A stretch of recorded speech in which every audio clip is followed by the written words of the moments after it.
Welcome to the show, Dr. Shabir. Pleasure to be on. Okay, so it's rapid fire Q&A. Okay, first one is from The Polemist. Why is the Quran not in chronological order, and can we do it today? Well, it is mentioned that Ali ibn Abi Talib, one of the early companions of the Prophet, peace be upon him, actually his cousin and son-in-law, had compiled the Quran it's the order of its chronology, the way it has been revealed over time. But that copy has not survived to us in that form. What has survived is the Quran as we have it now in the form which, the wisdom of which is best known to God, but part of which we are discovering now. We are partly discovering the wisdom of this.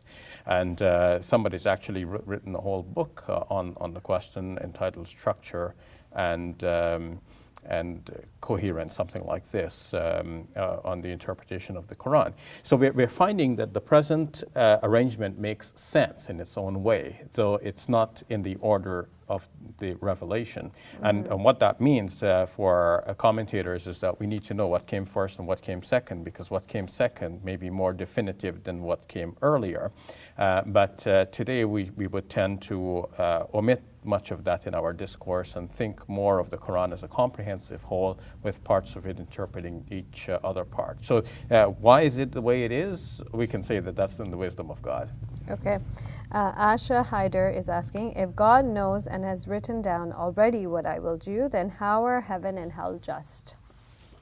Well, God knows what we're going to do in one of three ways. Either he has decided something to be impossible, so we can't do it, so he knows we can't do it, or he has decided something to be necessary, so we have to do that, and he knows we have to do it. We have no choice but to do it.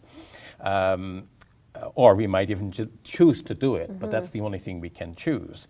But the third way is that he knows that something is conditional.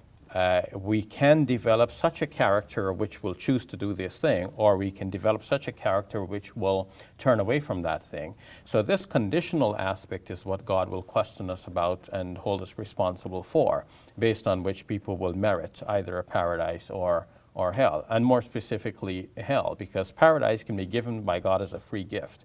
Even if God created some creatures deliberately to put them in paradise, nobody's going to complain, with no merit of their own. And angels, for example, can enjoy paradise, not necessarily by their own personal merit, but because God created them for that purpose.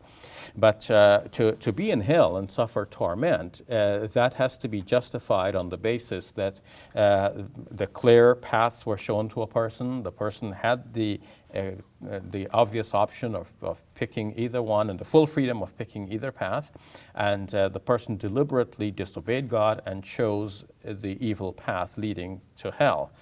So this cannot be something that is known in a fixed manner, that it must happen, because if it must happen, the creature would have no control. So God has created this third space of conditional possibilities, such that the freedom of the individual is maintained, and the justice that is meted out as a result of the freely chosen acts are therefore, the justice is therefore justified. Perfect.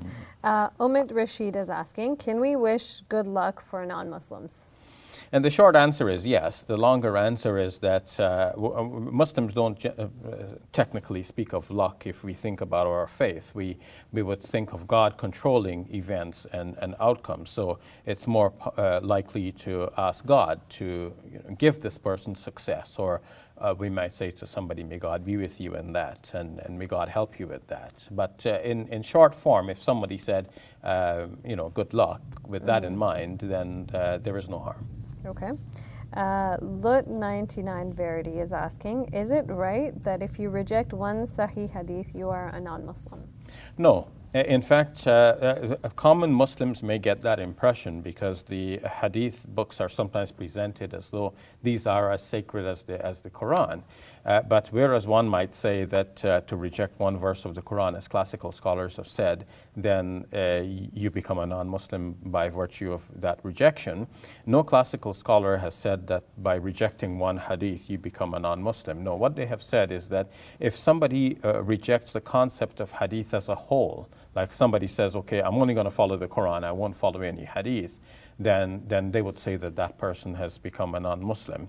But if one basically abides by both the Quran and the information that is reliable about our Prophet Muhammad, peace be upon him, conceptually at least, then that person is basically belonging to the group of Ahlus Sunnah wal Jama'ah. But the scholars did not insist that you must abide by or believe in every single narration of hadith. In fact, the scholars themselves accept some hadiths and reject some others, and you will find two great scholars, equally great in our history.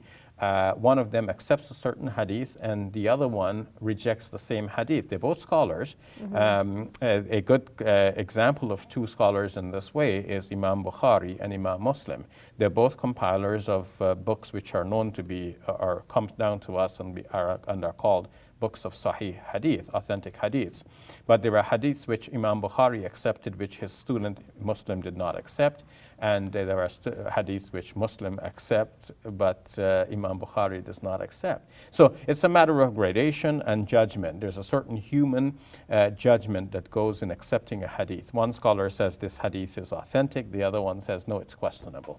And I guess if anyone wants to know more about hadith, they can look up our series on problematic hadiths. There yes. you go, perfect. Thank you very much, Dr. Shabir. You're welcome. Hey YouTube, we hope you benefited from this video. If you liked it, or if you didn't, let us know in the comments below. And if you're interested in learning more, check out some of our other videos. And don't forget to subscribe so you can get new videos every Monday, Wednesday, and Friday.